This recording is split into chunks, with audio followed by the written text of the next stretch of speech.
Gente, tudo bem? Vamos dar continuidade ao nosso estudo, né?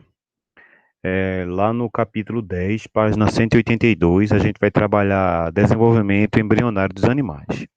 Na verdade, a gente viu nas últimas aulas que, principalmente na divisão celular, que na meiose, principalmente, né? Que para um indivíduo se formar, ele precisa gerar. Existem dois tipos de processo, né? Existe a reprodução assexuada, quando o indivíduo ele tem a capacidade de gerar descendentes sem haver fecundação, não foi isso? E esses indivíduos eles podem gerar seus filhotes também a partir da reprodução sexuada. É quando o indivíduo ele troca as células sexuais, não é? Essa reprodução pode ser sexuada externa, onde o espermatozoide e o óvulo é lançado fora da cavidade da fêmea, ou essa reprodução ela pode ser interna, que é o nosso caso, o caso da reprodução humana, né? Quando o homem libera espermatozoide dentro do útero da cavidade mais feminina e dentro da cavidade feminina esse espermatozoide vai se encontrar com a célula germinativa feminina, certo? Quando acontece o processo da fecundação, o que é que vai acontecer? Essas células vão se unir e vão gerar um embrião.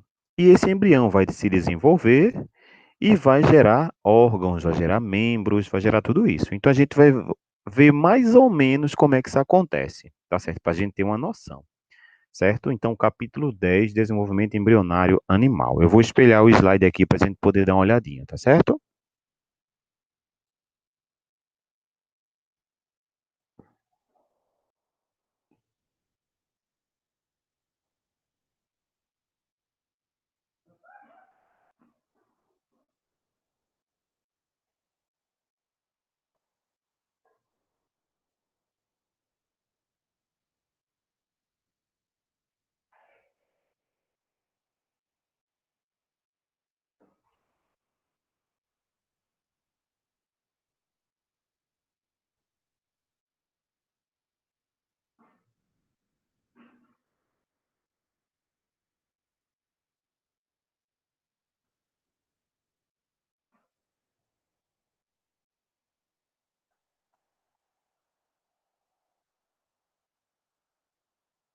Pronto, ótimo. Então, gente, quando a gente fala em desenvolvimento embrionário, para que haja o desenvolvimento de um embrião, de um animal, o primeiro processo que tem que acontecer é o quê? A fecundação, certo? Lembrando que a fecundação é um processo sexuado, tá certo? Onde essa fecundação, ela acontece a partir da união do espermatozoide com o óvulo. Então, como no slide está aqui, ele diz, ó, fecundação é a união do espermatozoide e do óvulo. Essa união, gente, vai formar uma célula maior, chamada de ovozigoto, tá certo? Essa, por sua vez, vai se desenvolver, vai crescer, certo? E vai originar um embrião, tá? E o que seria o embrião? Conjunto de células que originam um novo organismo. Então, duas células sexuais, uma feminina e masculina, se unem. Quando essa união acontece, recebe o nome de fecundação, tá certo? Elas vão se desenvolver e elas vão originar o ovo zigoto, que é uma célula maior, tá certo? Esse ovo zigoto, ele vai sofrer várias divisões celulares, mitose, tá certo? E vai originar um organismo, tá certo? Aí vejam, esse processo é chamado de embriogênese. Ele é dividido em segmentação ou clivagem e gastrulação e organogênese, tá bom? Então nós vamos ver esses três processos aqui no desenvolvimento de um embrião. que aconteceu de forma sexuada, tá certo? Vamos lá. Então veja, como eu tinha dito, o ovo zigoto ele surge a partir de quem? Da união do espermatozoide com o óvulo, tá certo? Eu disse que ele ia sofrer o quê? Várias mitoses. Então, uma célula, ela vai se dividir em duas, duas em quatro, quatro em oito, oito em 16. Lembram que na mitose, uma célula origina duas células com a mesma quantidade de material genético. Então, se a célula inicial é 2N, ela vai formar duas células 2N. Se eu tenho duas células 2N, elas vão originar por mitose quatro células 2N e assim sucessivamente. Essa divisão, gente, do zigoto, ela vai promover um aglomerado de células maciças. Esse aglomerado vai ser chamado de blastômero. Esse blastômero, gente, ele vai ter um formato de uma frutinha que vocês conhecem pouco, talvez nem conheçam, a amora, tá certo? Quando ela chegar nesse estágio de amora, ela vai passar a ser conhecida como mórula. Então, o zigoto, certo? Ele é um aglomerado de células maciças e vai chegar um certo momento que ele vai se dividir tanto que vai ser conhecido como mórula. Isso tudo são nomes dados ao processo de segmentação. Segmentação, tá certo? Aí vejam, na mórula acontece de criar um acúmulo de líquido entre as células, criando uma cavidade central. A gente vai ver no desenho lá na frente que essa cavidade, tá certo? Ela vai ser criada justamente para que o indivíduo comece a tomar corpo e dentro dessa cavidade comecem a surgir os órgãos, tá certo? Nesse estágio, o embrião é chamado de blástula. Então, até antes da mórula, era um aglomerado o que, gente? Maciço, tá certo? É como se fosse uma bola de gude socada, que não tem nenhum espaço interno dentro. A partir dos processos de divisão mitótica, que eles continuam após o processo de mórula, vai criar uma cavidade, tá certo? Essa cavidade, ela tem um líquido dentro. E quando ela passa a ser criada essa cavidade, já deixa de ser mórula, já deixa de ser maciço o embrião e passa a ser chamado de blástula, tá certo? Essa cavidade interna vai receber o nome de blastocela. A gente vai ver depois para que ela serve, tá bom? Aí, ó, nesse período o desenvolvimento é muito rápido, tá certo? Ou seja, a divisão celular para o crescimento do embrião é muito rápido. Aí ele traz um exemplo, ó. A rã, após 43 células, de uma única célula, já vão ter sido formadas 37 mil células. Veja quão rápido é, certo? Isso é só um exemplo para ilustrar. Aí vejam, aqui, ó. Aqui eu tenho o ovo ou zigoto. Eu tenho uma célula que ela está começando a se dividir, ó. Tá certo? Então, uma célula vai formar duas, ó. Essa daqui formou essa daqui e essa. Então, duas células origina quantas? Quatro, porque cada célula na mitose não origina duas. Então, ó, uma, duas, três, quatro. Quatro originam quanto? Oito células. Oito células originam-se quanto? 16. E assim sucessivamente. Aí vejam, eita, vejam que aqui, ó, gente, não tem cavidade nenhuma. Então, aqui está no período de mórula. Depois, uma cavidade, olha, um buraquinho começa a ser formado aqui dentro, certo? Ou seja, essa célula, esse aglomerado, não essa célula, esse aglomerado de células que é maciço, passa a ser chamado de blástula porque ele vai ter uma cavidade. E essa cavidade aqui é chamada de blastocele, tá certo? Então aqui o embrião está começando a tomar forma, tá certo? Ou seja, uma mulher que engravidou, o bebezinho dela começa a passar por esse estágio aqui, ó, onde todos vocês passaram, todos nós, na verdade, né? Aí veja, é, durante o desenvolvimento, as células embrionárias nutrem-se exclusivamente de substâncias que acumulam no citoplasma, no gameta feminino, enquanto ele se desenvolvia no organismo materno. Gente, nesse período aqui, ó, como é que esse futuro bebê, esse futuro organismo vai se alimentar? Ele não tem boca, ele não tem estômago, ele não tem mão, dente, língua, ele não tem nada. E como é que ele vai se alimentar? Como é que a célula vai receber nutrientes? Se ainda nem placenta tem formado. Tá certo, gente? Então vamos embora, vamos ver como é que isso acontece. E sem contar nos outros animais.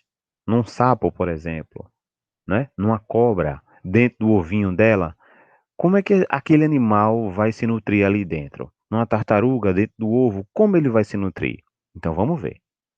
Então, ó, as substâncias nutritivas constituídas predominantemente por gorduras e proteínas armazenadas no citoplasma na forma de grânulos de vitelo. Essa quantidade de vitelo e distribuição pode variar, e os ovos podem ter quatro classificações. Na verdade, gente, é, essa classificação aqui que a gente vai ver é para animais que põem ovos, tá certo? A espécie humana, os mamíferos, a gente não vai poder classificar esses ovos, tá certo? O ovo, na verdade, quando a gente fala, porque a espécie humana, os mamíferos, também têm ovos. Isso aqui não é o ovo, o zigoto, só que ele não está dentro de um ovinho com casca, tá certo? É diferente. Esse processo aqui é diferente. A gente vai ver lá na frente. Então vamos embora. Então vejam só. Vamos ver a classificação dos ovos, tá certo? Aí vejam, o ovo oligolécito ou isolécito. Essa é a classificação, certo? Que é esse aqui, ó. Apresenta pouca quantidade de vitelo distribuída de forma mais ou menos homogênea. O vitelo, gente, são esses pontinhos amarelos aqui, ó. Se você ver, ele está em todo o ovo, mas ele está em forma de grânulos, tá certo? Ele não ocupa uma parte maciça, não. Você vê, tem um pontinho aqui, aqui, aqui. Ele está em todo o ovo, mas ele não é de forma maciça, que a gente vai ver. Ele é apresentado em formas de grão. Quais são os organismos vivos ou os seres vivos que produzem esse tipo de ovo? Nós temos os cordados, certo? Os equinodermos. Os equinodermos são estrelas do mar, ouriços do mar, serpentes do mar, bolachas do mar, tá certo? Moluscos. Nós temos polvo, lula, caracol, certo? Anelídeos nós temos as minhocas, nós temos as sanguessugas. Todos esses animais põem ovos desse jeito aqui, ó, oligolécito, tá? Nematódios são vermes, principalmente os vermes que causam doenças, tá certo? E os plateumintos também são vermes, tá bom? Alguns que causam doenças e outros que não causam doença. Então, todos esses indivíduos aqui, ó, eles põem o ovo classificado como oligolécito, ou seja, com a pequena quantidade de grão de vitelo, certo? Lembrando que o vitelo, ele é o quê? Ele é a substância nutritiva que vai nutrir o ovo no período da gestação, tá certo? Ele tem gorduras e proteínas, tá certo, gente? Que é armazenada no citoplasma na forma de grânulos, tá certo? Ok? Então, uma das funções do citoplasma também é essa. Organela lá, né? Organela não, parte da célula. Vamos embora. Outro tipo de ovo, gente, é o mesolécito ou heterolécito. Se a gente vê, ó, aqui o vitelo, ó, ele tá de forma desorganizada, tá bom?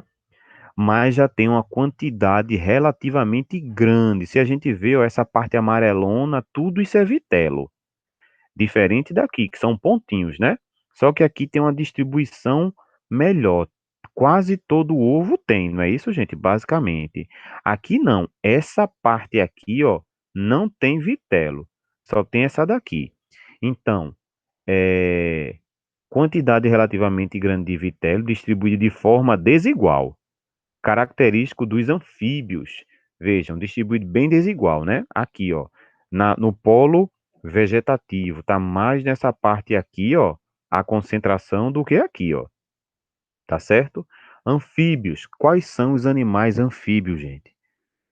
São aqueles animais que viveram um período na água e um período, o resto da vida na terra, tá certo? Os sapos, as rãs, as pererecas, tá certo? As salamandras são os anfíbios, ok? Aí, ó, o ovo megalécito ou telolécito tem muito vitelo acumulado no citoplasma. Esse amarelão, ó, tudo isso é vitelo. Aqui, gente, a grande quantidade, ó, os pontinhos estão aqui embaixo. Aqui em cima não tem muito, então aqui é desigual. Já no ovo megalécito ou telolécito, tem muito vitelo acumulado no citoplasma, certo? Então, aqui são os ovos das aves, por exemplo, aqui, ó, todo esse amarelão, ele é bem concentrado, ó, bem homogêneo, tanto nessa região quanto nessa região tem a mesma quantidade, tá certo? Presente em aves, répteis. Répteis a gente sabe o que são, né? Cobras, tartarugas. Ah, professor, mas a gente viu lá atrás que também tem, né? Não, aqui não, ó. Aqui não tem. Aqui a gente tem apenas nos cordados e aqui todos os animais invertebrados. Uma grande parte dos animais invertebrados. Então, répteis, cobras, lagartos, é, tartarugas, tá certo? Certos peixes, certos peixes, não são todos, e moluscos, tá certo? Lembrando que aqui a gente também tem, mas nos moluscos a gente pode ter dois tipos de ovos, o oligolécito e o telolécito, tá bom? Que na verdade são os cefalópodes. Os cefalópodes são os polvos, as lulas e as cibas, que são moluscos cefalópodes, tá certo? Ou seja, cefalo e podes, que tem os pés associados à cabeça, tá certo? Perfeito? Vamos embora. E por último, nós temos o ovo centrolécito, que tem a quantidade relativamente grande de vitelo, concentrada na região central. Então você vai ter aqui, ó, o vitelo bem concentrado aqui, ó, gente. Tá certo? Na região central. Ocorre na maioria dos artrópodes. Os artrópodes são animais, gente, invertebrados. Tá certo? Os insetos, as aranhas. Aranha não é inseto, perfeito? É um aracnídeo. Nos escorpiões, que são aracnídeos. Nas lagostas, camarões, que são crustáceos. Tá certo, gente? A gente encontra os ovos desses animais, tá bom? Então, como é que esses animais, esses grupos de animais se alimentam quando colocam seus ovos? Através do vitelo e através da quantidade de vitelo que é encontrada dentro do ovo de cada indivíduo. Perfeito? E o nosso? Nós podemos dizer que o nosso ovo é alécito. Por quê? Porque ele não tem essa quantidade de vitelo. Na verdade, nós, seres humanos, os organismos principalmente placentários, os mamíferos placentários, eles vão ter a placenta para servir de auxílio. Isso aí, gente, a gente vai dar uma olhadinha lá nos anexos embrionários, tá certo? A gente desvenda melhor essa situação. E veja, depois que acontece todo o processo da segmentação, esse processo aí, ó, até a criação da blástula, formando a blastocele, o próximo processo é a gastrulação. Então, é o processo que sucede à blástula e forma a gástrula. É chamado de gastrulação e é nessa fase que ocorre o crescimento e a diferenciação das células para a formação dos três folhetos germinativos. Gente, lá na segmentação, a nível de blástula, a gente poderia dizer que as células eram todas iguais, tinham o mesmo aspecto. No período de gastrulação, a gente vai ter uma divisão em três faixas. Essas faixas vão formar os folhetos germinativos que vão dar futuramente a formação dos órgãos internos, a formação da estrutura externa, tá certo, gente? Do nosso corpo. Vamos ver cada uma. E essa diferenciação é a formação desses três folhetos germinativos: o ectoderma, o mais externo, né? O mesoderma, o folheto do meio, e o endoderma, que é o folheto mais interno. Esses folhetos são responsáveis por originar órgãos e tecidos do embrião. Então, de onde é que vai vir os órgãos e tecidos do embrião? Justamente desses três folhetos. A gente vai ter uma ideia de como esses folhetos são, tá certo? Aí vejam. A migração de células para dentro do embrião faz com que a blastocela dê lugar a uma nova cavidade. Então, estão lembrados que lá a gente vai ter a blastocele, né? Uma nova cavidade, o arquêntero, ou gastrocela, que é o esboço do tubo digestivo no futuro organismo. Então, se a gente percebeu aqui, ó,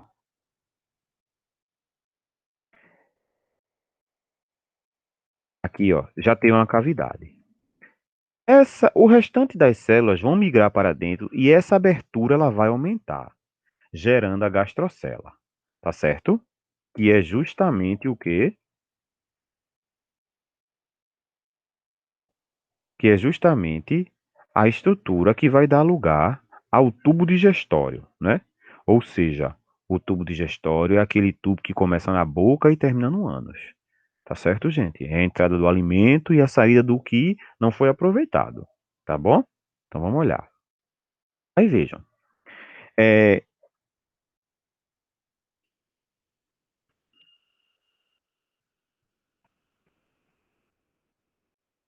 o arquêntero comunica-se com o meio externo através de uma abertura denominada blastóporo, tá? Isso aqui, gente, vai ser uma abertura que vai se formar a partir de quem, gente? Certo? A partir justamente dessa entrada das células para dentro, que é esse esboço de tubo digestivo, tá bom? Que pode ser chamado de arquêntero ou gastrocela. Vamos ver. Aí vê só, gente. Existem duas classificações aqui: deuterostômios e protostômios. O que é isso? Deuterostômios, o blastóporo origina o ânus e a boca em um segundo momento ao lado oposto do arquêntero, certo? Cordados e nos equinodermos. Nesse grupo de animais aqui, ó, gente, o blastóporo, que é uma abertura no desenvolvimento desse futuro bebê, a primeira estrutura que vai ser formada é o ânus. Depois vai ser formada a boca, certo? Do lado oposto do arquêntero, certo? Vejam que nós temos, eu disse a vocês que o tubo digestório ele começa na boca e termina no ânus. Então, o final da nossa alimentação é com a eliminação das fezes, com aquilo que a gente não consumiu. Então, nós temos um tubo direto que vai ser formado através de quem? Da gastrocela, do arquêntero, não é isso? Certo? E a abertura do arquêntero é o blastóporo. Nos animais deuterostômios, esse tubo, a gastrocela ou arquêntero, ele vai formar primeiro o ânus para depois formar a boca. Tá certo? Tudo bem? Isso acontece nos animais cordados e nos equinodermos. Equinodermos são estrelas do mar, ouriços do mar, bolachas do mar. No outro grupo de animais, o blastóporo origina primeiro a boca e depois surge o ano posteriormente. Isso acontece nos nematódios, que são vermes, nos moluscos, caracóis, lesmas, nos anelídeos, minhocas e em todos os artrópodes. Tá certo? Tudo bem? Então, nós somos animais deuterostômios. Então, primeiro na gente é formado ânus, depois a boca. Isso acontece na gastrulação, tá certo? Perfeito? Então, aqui, ó, gente, aqui, ó, a célula já começou o ovo, desculpe, o ovo, ele já começou a tomar ou aumentar aquela cavidade, tá certo? Aqui a gente já a célula, ó, desculpa, gente. Aqui o ovo ou zigoto, ele já vai começar a tomar um formato de tubo, tá certo? Então, ó, vê que ele tá bem redondinho aqui, começa a ficar oco, deixa de ficar maciço. Aqui ele tá começando a envergar, ó. E aqui tá começando a formar o arquêntero, tá certo? Tudo bem? Vejam que ele vai tomar essa formazinha aqui, ó. Aí aqui é o blastóporo, que é a abertura do arquêntero. Então, nos animais deuterostômios, essa região aqui, ó, vai originar primeiro ânus. Nos protostômios, essa abertura aqui vai originar primeiro a boca, depois o ânus, tá certo? Aqui, ó, está dividido os três tecidos. Esse amarelinho é o ectoderma, o tecido ectoderma. Esse rosinha é o mesoderma do meio e esse azulzinho é o endoderma. Cada um desses tecidos vai originar determinadas estruturas e órgãos do nosso corpo, tá bom? Aí vamos lá. Vamos ver a formação dos folitos germinativos. O ectoderma, que é esse daqui, ó, o mais externo, o ectoderma, né? Esse amarelinho aqui. Mais externo origina a pele, tanto que ele é o mais externo, pelos, unhas, garras, glândulas sebáceas, que são glândulas que eliminam sebo, né? Às vezes, quando a gente limpa o rosto da gente, ou espreme nosso nariz, sai aquela substânciazinha amarelada, né? São glândulas de sebo. Glândulas sudoríparas, glândulas do suor, vão originar o sistema nervoso. Veja quem origina o sistema nervoso: o encéfalo, medula espinhal, nervos e gânglios nervosos, tá certo? Então, essas estruturas são originadas a partir desse tecido aqui, o ectoderma, tá bom? Aí o mesoderma, que é o folheto do meio, vamos ver, que é esse aqui, ó, esse rosinha aqui, ó, esse aqui. Folheto do meio origina os músculos, os ossos, ó, o sistema ósseo, o esqueleto originado através do tecido do mesoderma, o sistema cardiovascular, o sistema urinário e o sistema genital. Então, alguns sistemas vão ser originados através do mesoderma, tá certo? E o endoderma, olha ele aqui aumentado, né? Essa imagem aqui tá melhor, certo? Olha ele aqui. Tecido mais interno e origina revestimento interno do tubo digestivo, glândulas salivares, pâncreas, fígado e glândulas estomacais, ou seja, órgãos mais internos é com o endoderma, tá certo? Vamos à frente. E vejam, nos quinidários, que são as águas-vivas, anêmonas e corais, por exemplo, os embriões têm apenas dois folhetos germinativos, o ectoderma e o endoderma. E por isso eles são chamados de animais diblásticos. Quando os animais têm apenas dois folhetos, são chamados de diblásticos. Em todos os outros grupos de animais, os embriões formam três folhetos. Então, com exceção dos quinidários, todos os outros organismos vivos ou animais, né? Os animais são o quê? Triblásticos, né? Entre os animais As esponjas são os únicos animais que não apresentam folheto germinativo em seus embriões. Apesar de que, se a gente for, quando vocês forem estudar reino animal, gente, vocês vão ver que o primeiro grupo que é pluricelular são as esponjas. O primeiro. A gente poderia dizer que o mais primitivo. Depois, os quinidários. Então, eles vão evoluindo. Então, o primeiro grupo não tem folhetos, certo? E o segundo grupo, ele já apresenta dois folhetos. Já é uma evolução e tanto. E deles por diante, dos quinidários em diante, todos os outros vão ter o quê? Três folhetos, tá bom? Apesar de que tubo digestivo mesmo, gente, completo, que vai apresentar boca e ânus, a gente só vai ter a partir dos vermes achatados, que são os dermateumintos.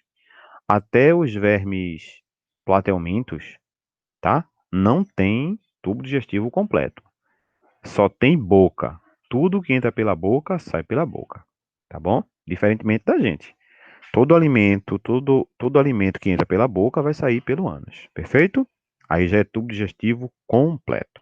Vamos embora.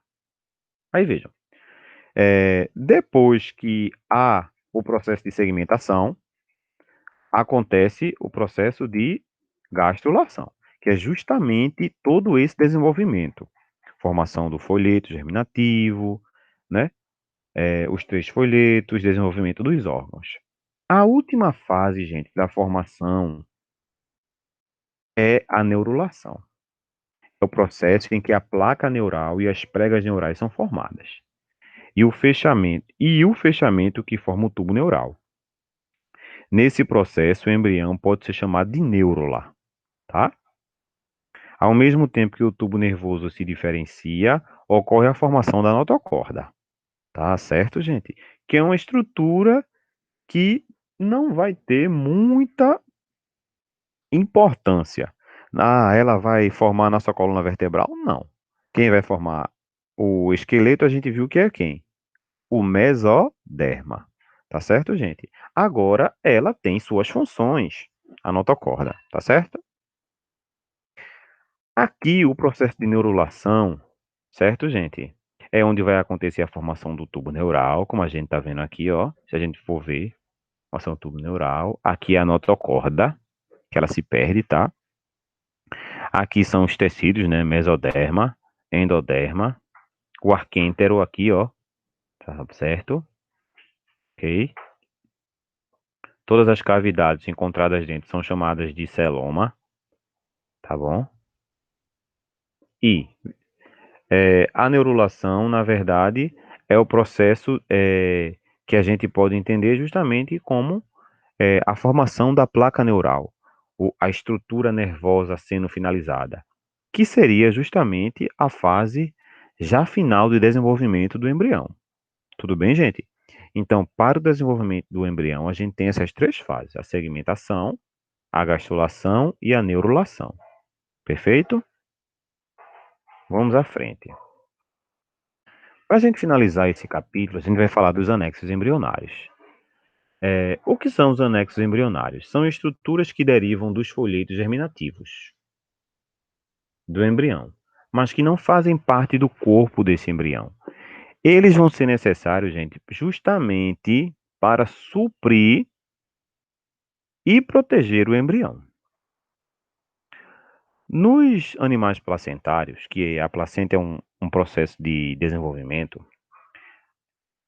essas quatro estruturas aqui, elas vão existir, mas elas não vão ter uma grande funcionalidade. Na verdade, vão ser resquícios, certo, gente? De animais que não têm placenta, porque a placenta ela veio para servir de processo evolutivo e na reprodução dos animais placentários.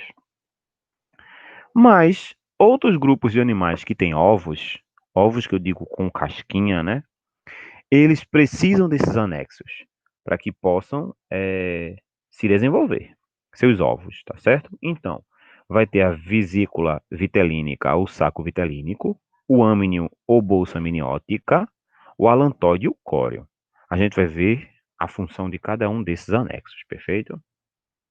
Vejam só, diferenciando-se a mesoderme, que é o tecido do meio, e o tubo neural, parte dos folhetos germinativos desenvolvem-se formando uma membrana que envolve toda a gema, constituindo membrana mais gema, o saco vitelínico, certo? Então, o mesoderma, ele também vai originar o saco vitelínico, em um anexo, que é um anexo embrionário, né?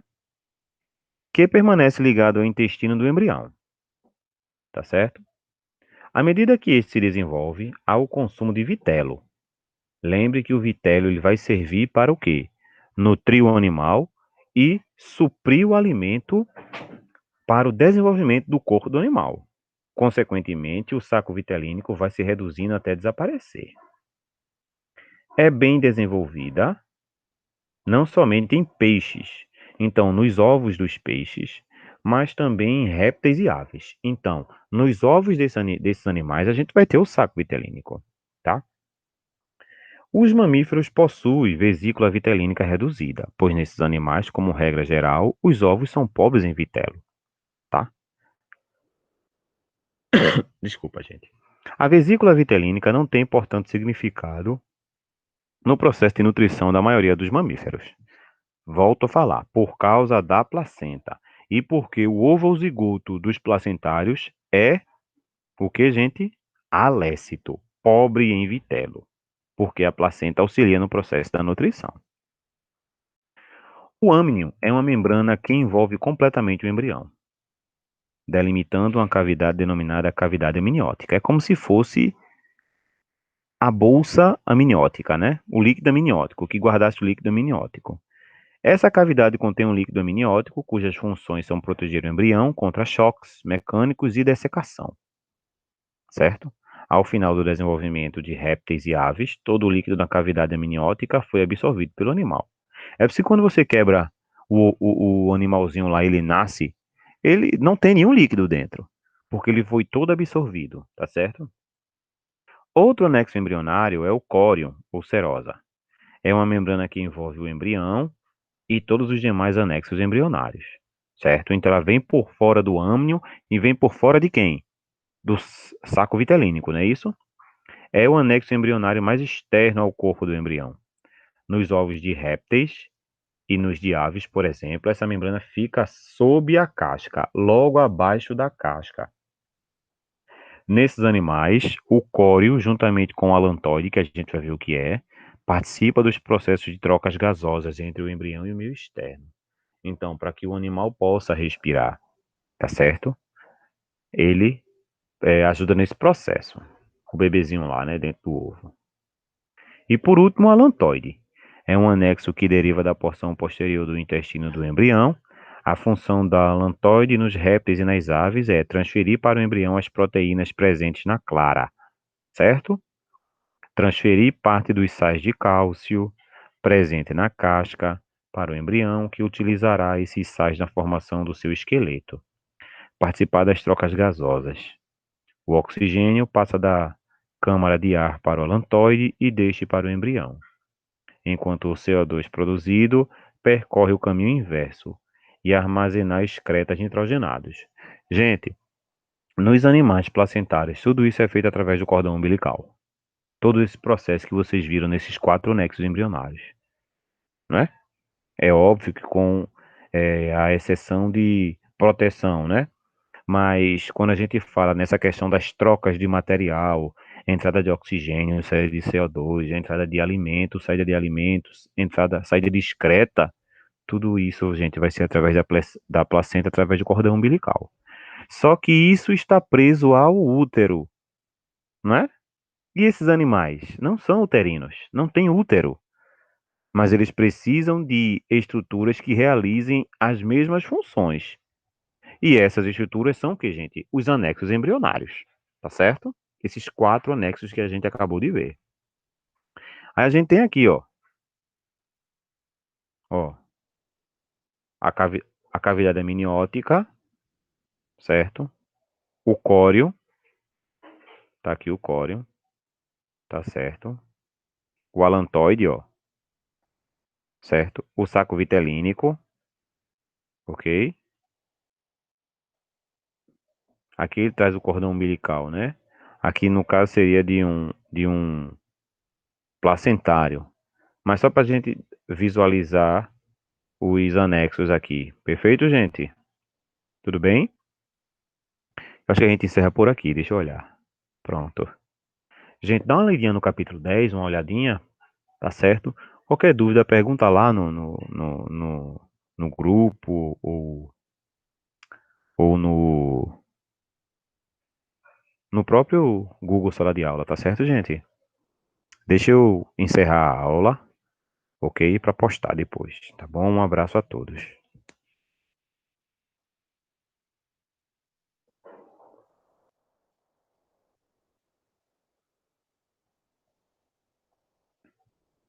É, pronto, gente. Como eu falei no final, dá uma olhadinha. Esse capítulo, ele é um pouquinho complicado, porque a gente às vezes não tem muito entendimento de alguns conceitos. Mas façam uma leitura prévia, leiam o capítulo 10, que vai ser importante. Perfeito? Eu vou estar postando a aula e qualquer dúvida, a gente tá por aí. Ok. Um abraço e até um dia. Tá certo?